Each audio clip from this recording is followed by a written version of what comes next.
Allah, wa khairul hadi hadi Muhammad sallallahu alaihi wasallam, wa syarrul umuri muhdatsatuha, wa kullu muhdatsatin bid'ah, wa kullu bid'atin dalalah, wa kullu dalalatin finnar. Yang berusaha Tuan Nazim Masjid Timbalan, Setiausaha Bendahari dan para JK yang dimuliakan dan yang dihormati Tuan Imam yang bertugas pada petang bahagia ini, yang mengimamkan kita solat maghrib berjemaah, Bilal yang bertugas, dan juga Siap yang bertugas, dan juga AJK yang bertugas yang menyelia saf solat dan menyelia tempat penguliah menyampaikan kuliah. Seterusnya hadirin hadirat muslimin muslimat yang dikasihi Allah, yang diberkati Allah, yang diridai Allah, insya-Allah. Assalamualaikum warahmatullahi wabarakatuh. Pertamanya bersyukurlah kita kepada Allah Taala kerana menganugerahkan kita masa emas kita berada di masjid ini. Berada di masjid, menghadiri masjid itu adalah anugerah Allah. Itu adalah masa emas yang Allah anugerah kepada kita. Pada masa yang sama ini, bukan semua dapat anugerah ini. Yang dapat, itulah yang dapat, bersyukurlah. Sekiranya kita bersyukur, Allah akan tambahkan lagi. La in syakartum la azidannakum. Allah tambah lagi, esok dapat lagi peluang ni, lusa dapat lagi. Sehinggalah kita meninggalkan masjid ini dengan kehadiran yang penuh sebelum kita tinggalkan masjid ini. Seperti Nabi sallallahu alaihi wasallam. Nabi ini ulang alik hariannya ialah ke masjid. Nabi menghadirkan diri ke masjid dengan kehadiran penuh sebelum Nabi meninggalkan masjid. Penuh kehadiran. Sesiapa yang dapat seperti Nabi ini, itulah nikmat terbesar baginya sebagai seorang Islam semasa dia hidup ini, yang mana kehadirannya penuh ke masjid. Kita dahulu datang ke sekolah, siapa hadir angkat tangan, lalu disebut nama A bin B, kita pun angkat tangan hadir. Di akhir tahun kita pun diberilah buku laporan, kita lihat kehadiran kita berapa setahun. Kita pun samalah. Kemana ke hadir kita ialah ke masjid. Pada petang ini bersyukur juga dapat bertemu juga dengan tuan-tuan. Tajuknya ialah bab yang ke-57.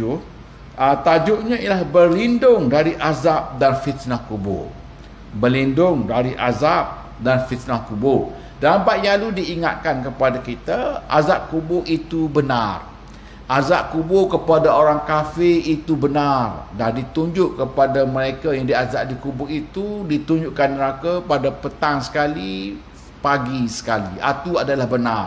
Dan azab kubur kepada orang-orang Islam itu mengikut darjat. Mengikut darjat kedurhakaannya. Mengikut kedurhakaannya kepada Allah. Itu adalah benar. Dan juga kubur itu adalah taman syurga untuk kita. Itu pun adalah benar. Dan Nabi minta, Nabi minta kepada kita, mohonlah kamu daripada azab kubur. Nabi sallallahu alaihi wasallam ketika menghadiri kubur, kubur itu sedang digali. Nabi begitu khusyuk menunggu kubur itu disiapkan. Nabi begitu khusyuk seolah-olah ada burung di atas kepala. Khusyuknya Nabi, maknanya khusyuk Nabi itu seperti ada burung di kepala. Burung tu tak bergerak, ingat ke dahan pokok, tapi sebenarnya itulah kepala Nabi sallallahu alaihi wasallam. Khusyuknya Nabi dongak, Nabi tunduk, lalu Nabi baca, Allahumma inni a'udzubika min azabil qabr. Mohonlah kamu daripada azab kubur. Mohonlah kamu daripada azab kubur. Nabi ni tak boleh dengar kalau kita sengsara di kubur. Wa'iyahzubillah. Nabi ini tak boleh dengar kalau umatnya sengsara di kubur, azab di kubur. Nabi tak boleh dengar perkara itu. Sebagai seorang yang nak bawa kita ke syurga, seorang yang nak bawa kita ni aman di kubur, Nabi tak boleh dengar. Mohon kamu. Sedangkan Nabi ni, Nabi tidak mengharungi, menghadapi seperti kita. Nabi wafat dan dimakamkan. Adakah Nabi menghadapi muka dan nakir, mai tanya? Nabi tak sedemikian. Apabila Nabi wafat, Nabi ini berada di sisi Allah SWT.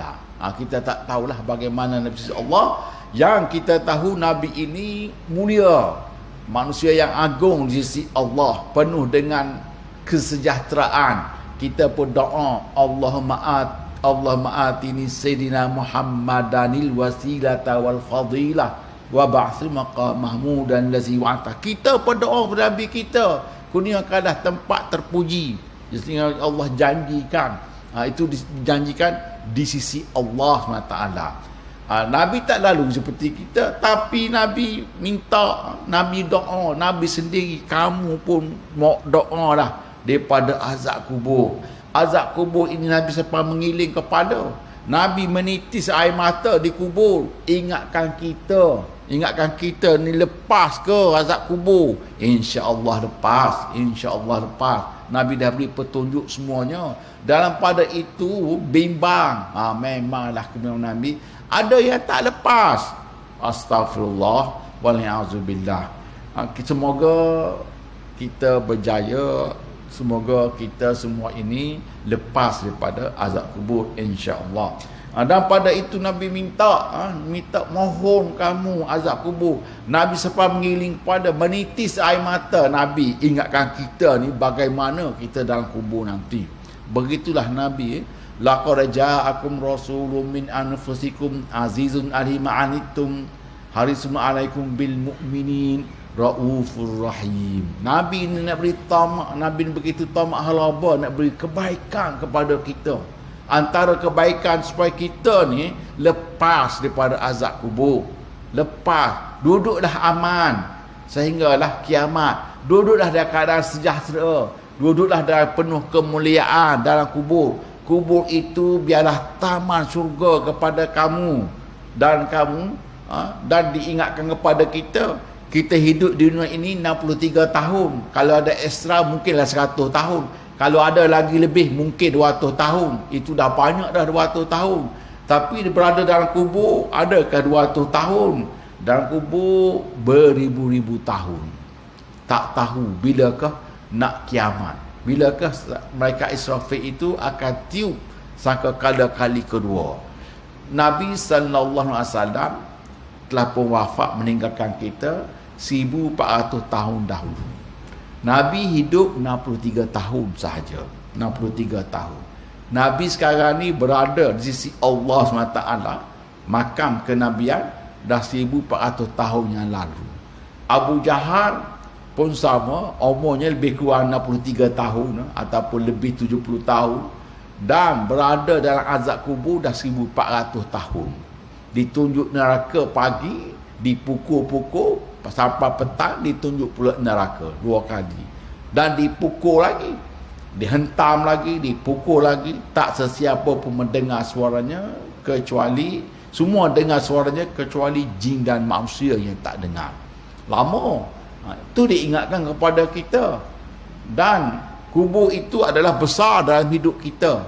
Ada perkara yang besar daripada hidup kita.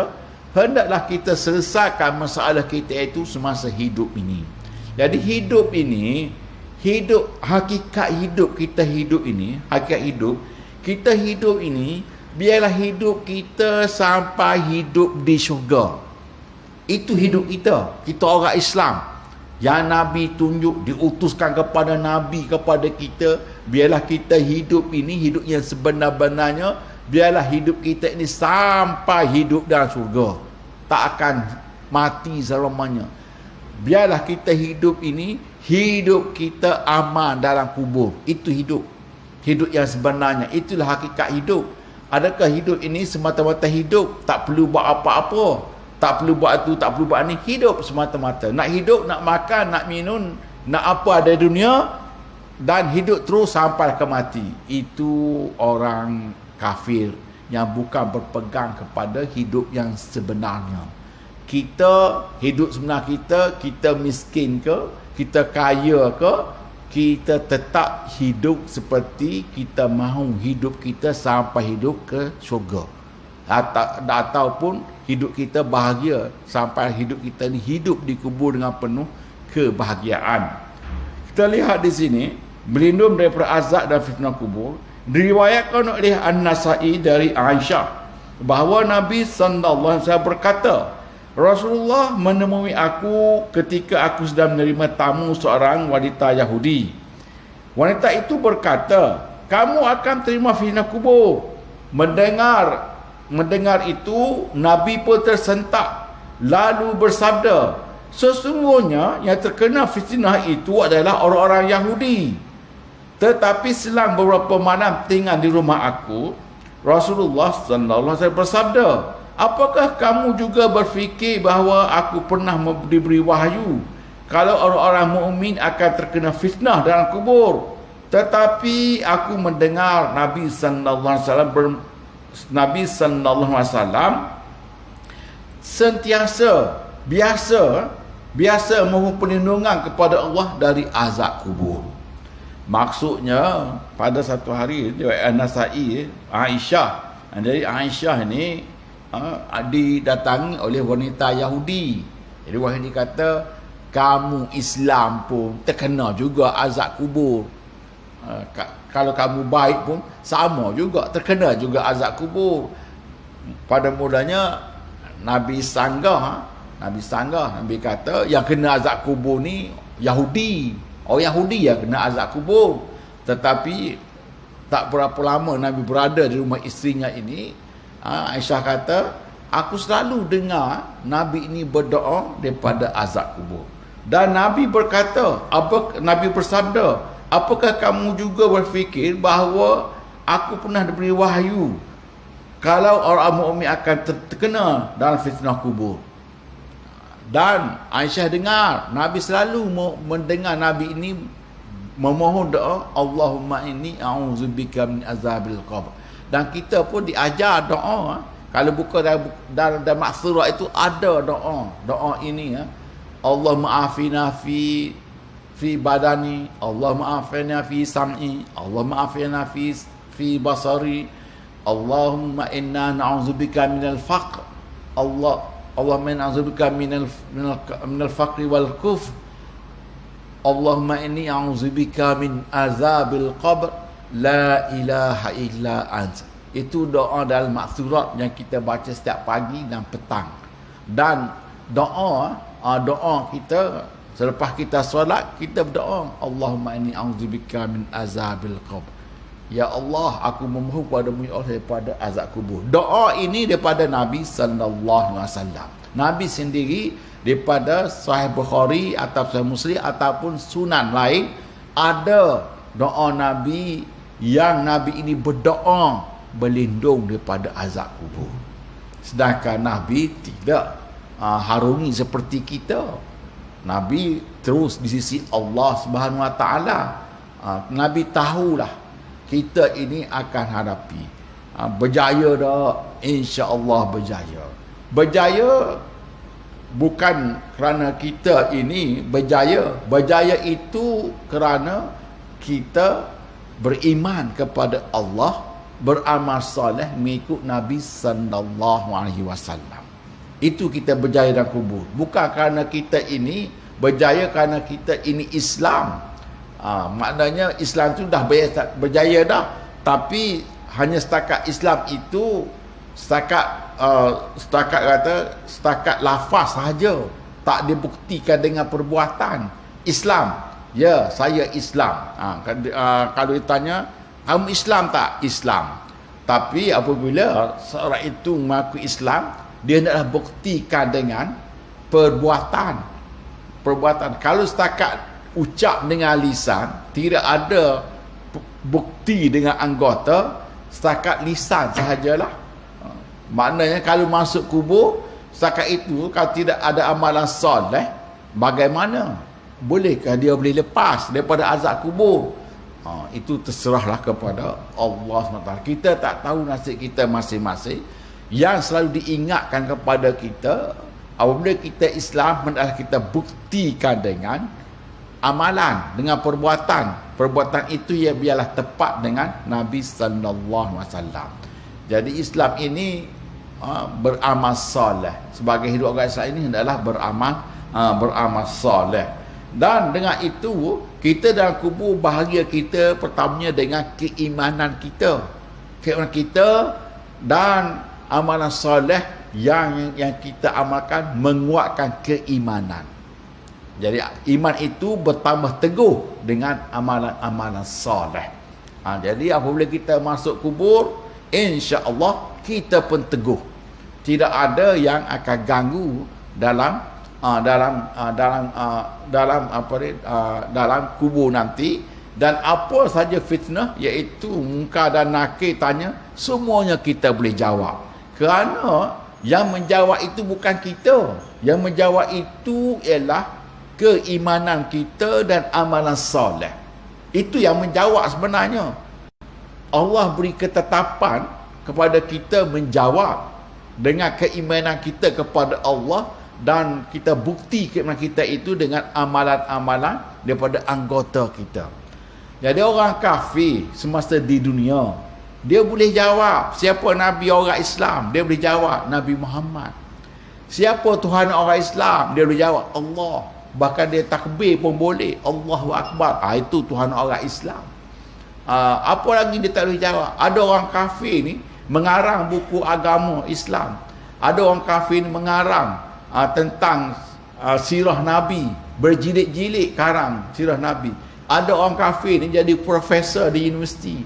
Sesiapa orang Islam nak belajar Islam kena berguru dengan mereka. Gurunya orang kafir ni, orang Yahudi dan Nasrani ni guru. Barulah dapat title PhD kerana berguru dengan mereka itu. Tapi dalam kubur boleh ke profesor ni menjawab siapa Tuhan kamu? Allah. Bolehkah dia menjawab? Mana mungkin. Sebab dia tidak ada iman. Tak boleh jawab. Tak mungkin boleh jawab. Itu ketetapan Allah SWT. Itu ketetapan Allah SWT. Tak mungkin mereka jawab. Walaupun dia beri jawapan. Siapa Tuhan kamu? Anda kata malaikat tu beri jawapan. Jawablah Allah. Itu pun tak boleh jawab. Sebab tidak ada keimanan dan amalan soleh. Kita ditanya siapa Tuhan kamu, dengan suara seperti guru, terus menjawab, langsung menjawab Allah. Yang menjawab itu bukan kita. Keimanan kita yang selama kita teguh kepada Allah di dunia ini, dengan keteguhan amalan soleh kita semasa hidup ini, bukan tak ada agama lain ajak kepada agama mereka. Bukan tak ada. Walan tarda ankal yahudi walan nasara hatta tattabi'a millatahum. Semasa kita hidup ini, orang Yahudi dan Nasrani tak pernah suka pun kepada kita, tak pernah reda kita ini Islam. Tetapi kita tak kisah pun, asalkan Allah reda dengan kita. Jadi azab kubur itu benar. Jadi berlindunglah kamu daripada azab kubur. Jadi sebelum masuk kubur, jangan tersilap langkah. Janganlah kamu tersilap langkah. Kalau tersilap langkah, bahaya, bahana besar sedang menanti kamu. Itulah yang kita minta kepada Allah setiap kali kita solat. Ihdinas siratal mustaqim. Tunjuklah kami jalan yang lurus. Jalan itu ialah jalan Nabi, jalan Nabi Muhammad sallallahu alaihi wasallam. Selain pada itu, dimurkai, dan kita minta kita bukan dimurkai ghairil maghdub, dan kita bukan orang sesat waladhdallin. Amin. Kita bukan yang dimurkai. Bagaimana masuk kubur kalau seseorang itu dimurkai dan orang sesat? Bolehkah lepas daripada azab kubur ini? Tak lepaslah. Sebab kamu dimurkai. Bagaimana nak lepas kalau dimurkai? Tak boleh lepas. Yang boleh lepasnya ialah yang diredai. Itu yang boleh lepas. Yang diredai ini ialah satu saja, Islam dan Nabi sallallahu alaihi wasallam, yang menunjukkan ke semua kepada kita perbuatan soleh yang tepat yang Allah wahyukan kepada Nabi sallallahu alaihi wasallam.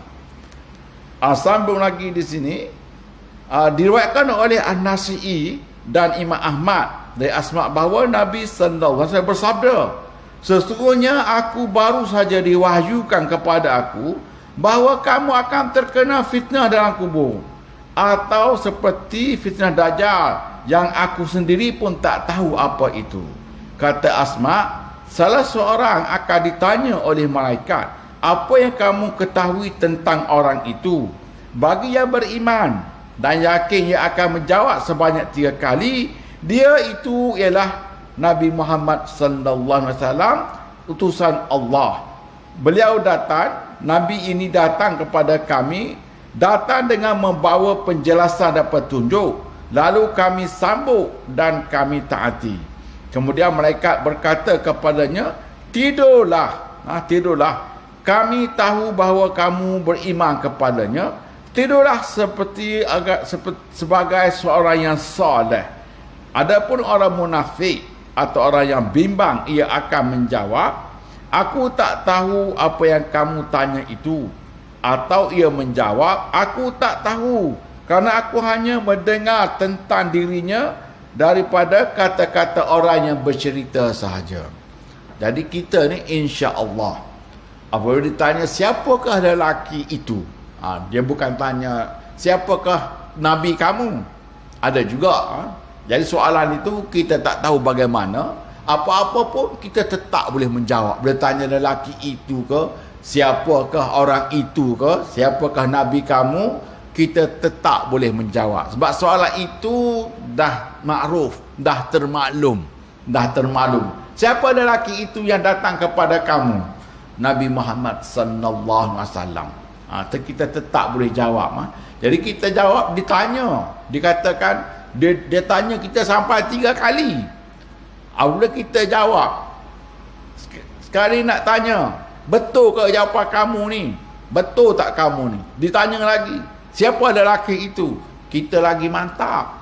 Tak usahlah engkau nak goyangkan aku. Tak usahlah kau nak selewen-selewankan. Kita jawab Nabi Muhammad sallallahu alaihi wasallam. Ditanya pula kali ketiga, tak pasti kamu ni betul tak betul? Betul tak kamu ni? Siapa lelaki itu? Kita lagi mantap. Tak usahlah kau nak ulang soalan banyak-banyak kepada aku.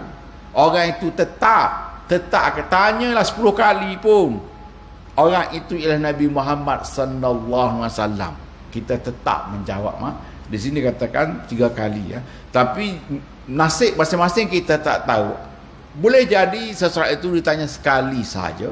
Boleh jadi sampai 3 kali. Wallahu a'lam. Tetapi apa-apa pun Tuhan dah bagi ketetapan kepada kita menjawab. Yang bimbang ni, yang bimbangnya hidup kita tak benar dengan yang diminta, yang dituntut oleh Allah, yang dituntut oleh Nabi. Kalau tak benar, boleh ke nak menjawab? Boleh ke nak lepas daripada azab yang sedang menunggu ini? Yang itulah yang Nabi bimbang sangat kepada kita. Nabi masuk kubur menitis air mata. Ingatkan kita ni. Ingatkan kita boleh lepas ke? InsyaAllah lepas. Lepas. Naklah banyak amalan soleh. Teguhkan keimanan. InsyaAllah lepas. Itu ketetapan Allah sendiri.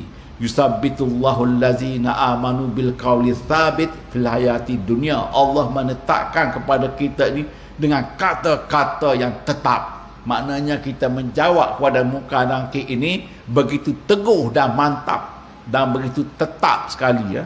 Tidak ada bengkak-bengkok, tidak ada teragak-agak, tak ada. Yang teragak-agak itu orang munafik ataupun orang kafir, kerana dia tidak boleh menjawab. Itu ada sebut di sini. Kalaulah orang munafik, orang kafir, dia kata apa? Aku dengar saja tentang orang itu. Daripada orang-orang yang bercerita. Siapa? Tak boleh jawab. Nabi Muhammad sallallahu alaihi wasallam tak boleh jawab. Tak mungkin. Kalau boleh jawab pun, saya dengar aja orang tu. Saya dengar aja orang tu daripada cerita-cerita orang. Daripada orang-orang, saya dengar. Kalau orang hari ini, saya dengar ceritanya daripada turun-temurun. Daripada orang-orang yang bercerita. Itu pun dia kata orang-orang bercerita. Bukan nak kata orang itu benar. Kerana yalah, kalaulah di dunia kamu tak beriman dengan dia, bagaimana nak jawab soalan itu? Lalu dipukul, dihentam, kemudian datang lagi binatang bisa gigit, datang lagi malaikat yang lain, yang bisu, yang bisu, yang tuli, pukul, bermacam-macam. Ada malaikat diberi kuasa menghimpitkan kubur sampai rapat, patah semua tulang-tulang, meraung-raung sakit. Wal'iyasubillah. Itu adalah benar. Itu adalah benar. Nabi kata itu adalah benar. Kerana siksa kubur itu benar. Janganlah orang kata ambil ringan perkara itu semasa hidup ini. Itu perkara besar bagi kamu. Perkara besar. Jadi orang-orang yang bijak, dia boleh atasi perkara itu. Orang yang bijak. Sebab itu Nabi ditanya, siapa orang yang paling baik? Orang paling baik ialah orang yang terbaik akhlaknya. Ditanya lagi, siapa pula orang yang paling bijak? Siapa pula orang yang paling cerdik, bijaksana? Nabi kata orang yang paling bijak ni orang yang ingat mati dan dia bersedia untuk menghadapi hidup selepas mati itu. Sebab perkara itu besar. Kenapa dikatakan bijak? Dia boleh lepas. Dia boleh lepas semua masalah besar itu. Dia boleh lepas semua. Masalah itu dia boleh lepas. Sampailah. Fa'amma man utiya kitabahu biyamini fasawfa yuhasabu hisaban yasira wa yanqalibu ila ahlihi masrura. Siapa yang diberi kitab sebelah kanan, dia dihisap dengan mudah dan dia berkumpul sesama ahlinya dengan penuh gembira. Orang berjaya, gembira, terima kitab sebelah kanan dan diperdekatkan lagi dengan syurga. Sebab dia berjaya melalui hisab yang mudah. Bagaimana kalau tak berjaya? Dan kubur itu adalah alamat kita ke syurga. Siapa yang tinggal dalam kubur, kuburnya adalah taman syurga, dia adalah ahli syurga. InsyaAllah, confirm. Bukan nak kata confirm tu tak. Tapi kalau mengikut kitab ini mengatakan, kalau kuburnya taman syurga, maka dia adalah ahli syurga nanti. Takkan lagi. InsyaAllah. InsyaAllah. Itu dah ahli syurga. Bagaimana kalau kuburnya jurang neraka? Adakah dia ahli neraka? Kalau orang Islam, lihatlah bagaimana syafaatnya dia dapat. Kubur memang terseksa. Apabila dibangkit, masih banyak syafaat dan rahmat Allah ketika itu sebab dia Islam. Dan kita tak tahu bagaimana keadaannya. Tapi kalau orang kafir, kalaulah kubur itu neraka, dan pasti kuburnya neraka untuknya, dan dia pasti ahli neraka. Pasti ahli neraka. Kubur itu alamat ahli syurga ke ahli neraka. Kubur itu. Kita orang Islam, di akhirat nanti ada juga yang ke neraka orang Islam. Wa'alaikumsalam. Dan ada juga, dan insya-Allah ada kita semua ini ke syurga. InsyaAllah kita ke syurga mengikut apa yang darjat masing-masing. Jadi daripada itu ada juga yang tak sampai. Itulah dikatakan ruginya tak sampai. Tak sampai. Jadi dipersiakan hidup. Hidup dipersiakan. Di dunia kita tak terasa dipersiakan, kita mempersiakan masa hidup kita tak terasa. Masuk saja dalam kubur barulah kita terasa. Itu diingatkan, alhaakumut takasur hatta zurtumul maqabir. Janganlah kamu terasa ketika kamu masuk kubur tak guna lagi. Masuk kubur barulah sedar hidup sebenarnya sia-sia hidup aku. Bukan kita hidup yang dahulu sebenarnya sia-sia. Bukan tak kaya, banyak duit, banyak masa. Rupa-rupanya sia-sia hidup. Kerana masuk kubur barulah sedar ketika itu tak guna lagi. Tak guna lagi kerana mempersiakan masa yang dianugerahkan oleh Allah. Itu dia kata, itulah maksudnya wal asr, demi masa. Manusia ini rugi kecuali siapa? Yang beriman dan beramal soleh. Jadi orang kafir itu rugi, orang Islam tak sampai ke syurga, orang Islam merana azab di kubur juga adalah orang yang rugi. Rugi kerana masa itu dipersia-siakan. Diriwayatkan oleh Bukhari dan daripada Abu Hurairah bahawa Rasulullah berdoa, "Ya Allah, sesungguhnya aku berlindung kepada Engkau dari azab kubur, dari azab neraka, dari azab kehidupan serta kematian, dan juga daripada fitnah Dajjal." Hadis ini banyak terdapat dalam hadis-hadis sahih yang diriwayatkan oleh para perawi-perawi yang terkemuka.